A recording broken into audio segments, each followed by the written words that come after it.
Ukraine's President Zelensky says the US is ready to support us after a call with Donald Trump and European leaders. The talks in Berlin come ahead of Friday's Trump-Putin summit in Alaska. Well, they're being hosted today by the German Chancellor Friedrich Merz and chaired by the UK Prime Minister Keir Starmer. Moscow has already dismissed the European diplomatic initiative as insignificant.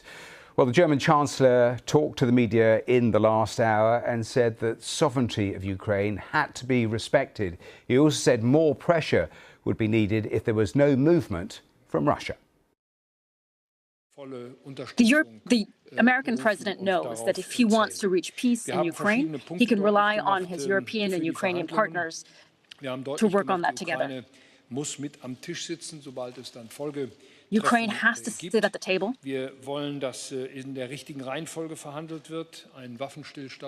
We want to make sure that the right chronology happens, that there is a ceasefire, and that there is an agreement that is discussed after that.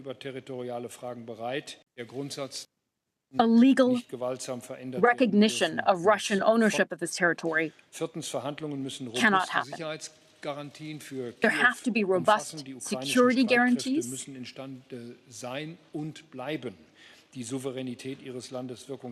The sovereignty of Ukraine has to be respected. Negotiations have to be part of a larger transatlantic strategy.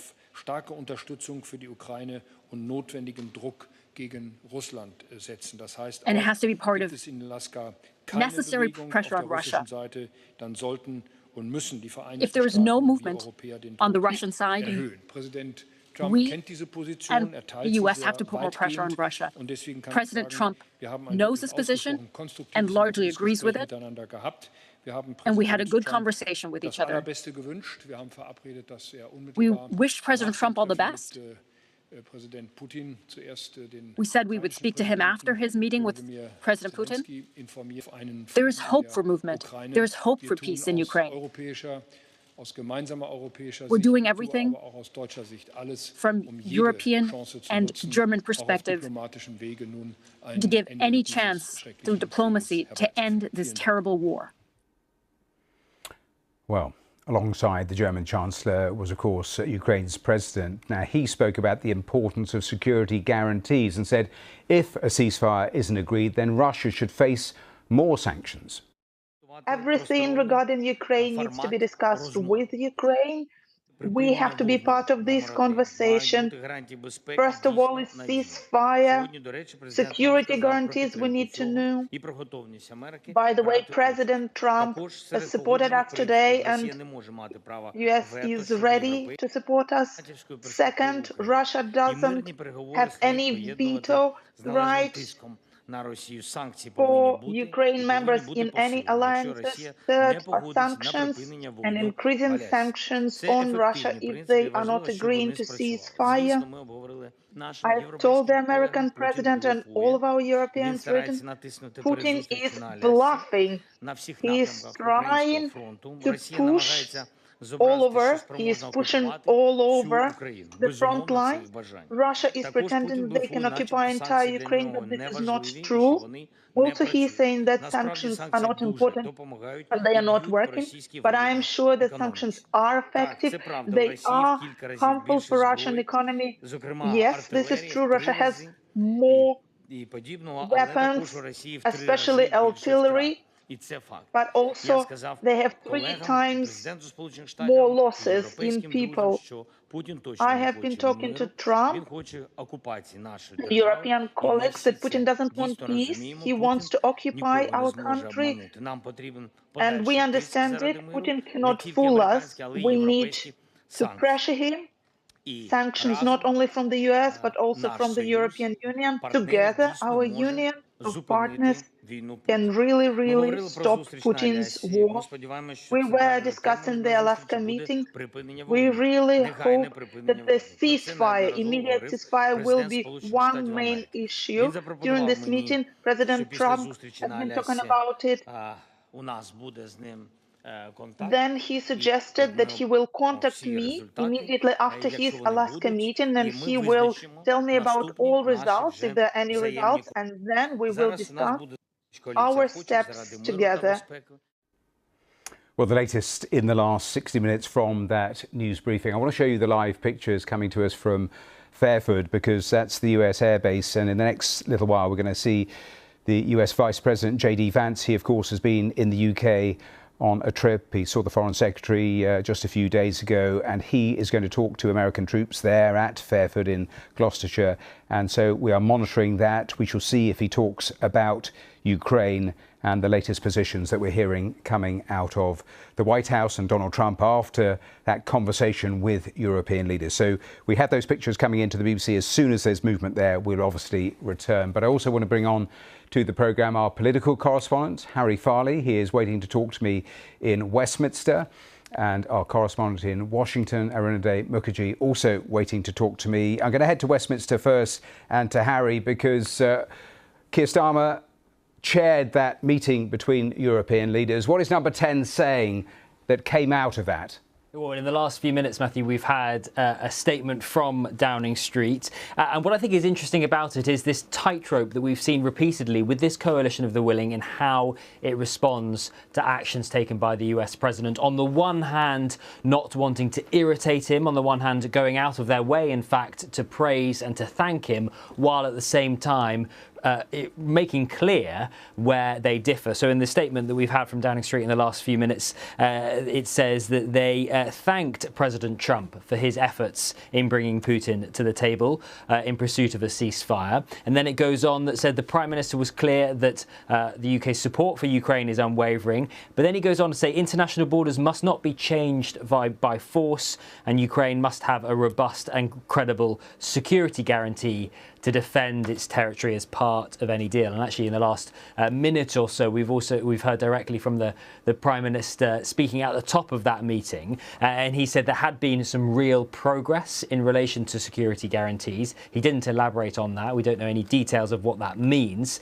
but he said that it was this coalition, this group of countries, including France, Germany, Italy, Poland, Finland, that coalition stepping up, but alongside the backing of the US. So I think it'll be interesting to see if any further details of what that security guarantee, what progress towards that might look like. But on the one hand, Downing Street, as I say, going out of their way to thank, to praise the US president, while also being clear on areas that they differ, particularly on this, on the idea of any talks about borders and ceasefire coming alongside a security guarantee, and that borders must not be changed by force. Harry, I'll come back to a couple of those points in a moment. On security guarantees, in that news conference, Chancellor Merkel saying that we spoke briefly about security guarantees. We know Ukraine needs security guarantees.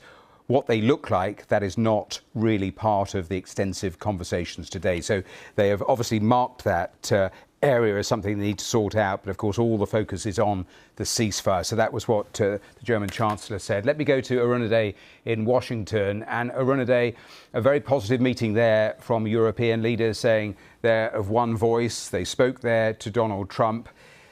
Give me a sense of where you think the White House is in all of this, certainly around territory, because rather confusing, almost contradictory statements coming out of the White House and Donald Trump himself over recent days. Absolutely, Matthew. And I think, President Trump is expected to speak in a short while from now at another event. So perhaps there would be some more question answer in that based on what he spoke. And perhaps we might get a sense of what he's thinking after that phone call. But ahead of that phone call, President Trump made it very clear that, he'll be speaking to these great leaders of Europe who all want to see a deal done.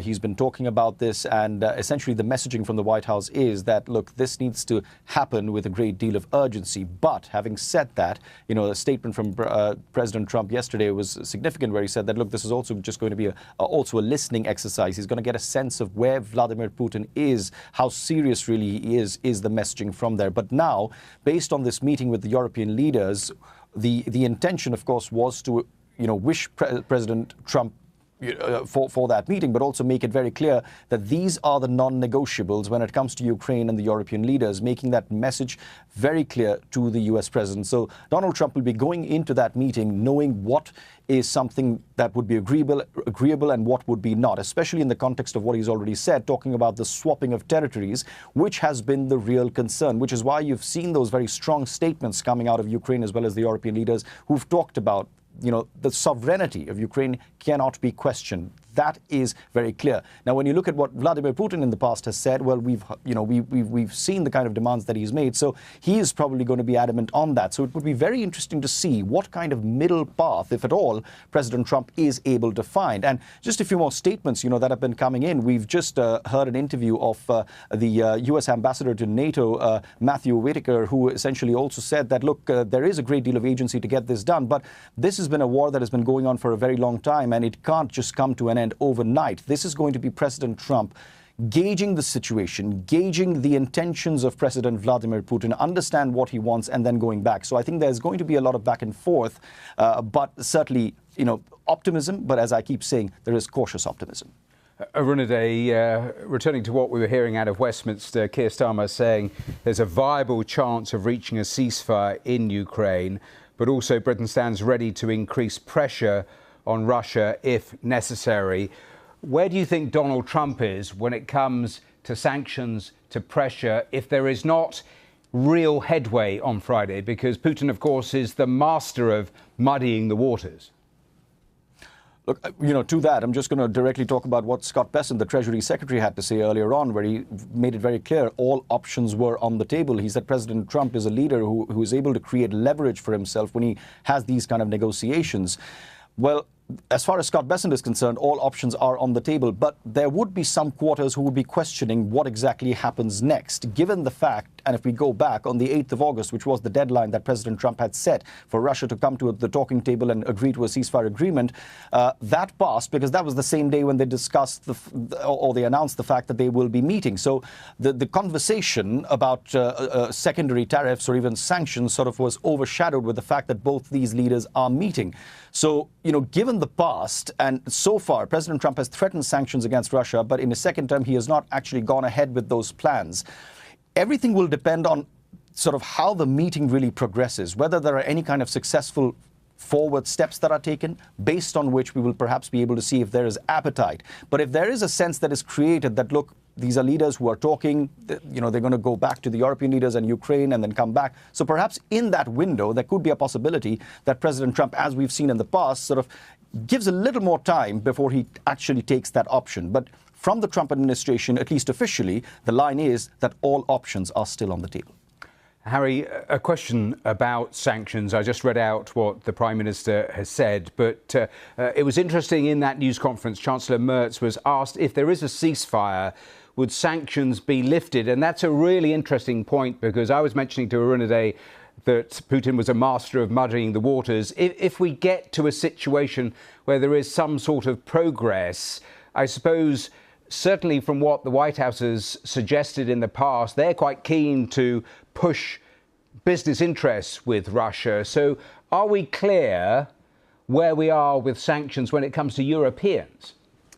Not immediately, no, Matthew, to be honest. And the language, as you say, coming out of Downing Street is more in the opposite direction, that they are prepared to increase, not decrease, sanctions on Russia. If there was a ceasefire, I think that will be an open. Whether they are eventually unwound, my understanding is that they take quite some time to do. It would take quite some time to do that, so any impact would not be likely immediate. I suppose stepping back and more broadly, out of those European leaders on that call today, it's Keir Starmer who is seen to have the closest relationship with Donald Trump. And number 10 Downing Street, right back at the start of his premiership, when he first made that initial trip to Washington, that they were clear they wanted to establish a strong relationship with the White House and with Donald Trump, not just for domestic reasons, and we saw part of that with some of the trade agreements that have been reached, but also for international purposes, particularly around Ukraine. And this is perhaps the most the biggest test of that relationship.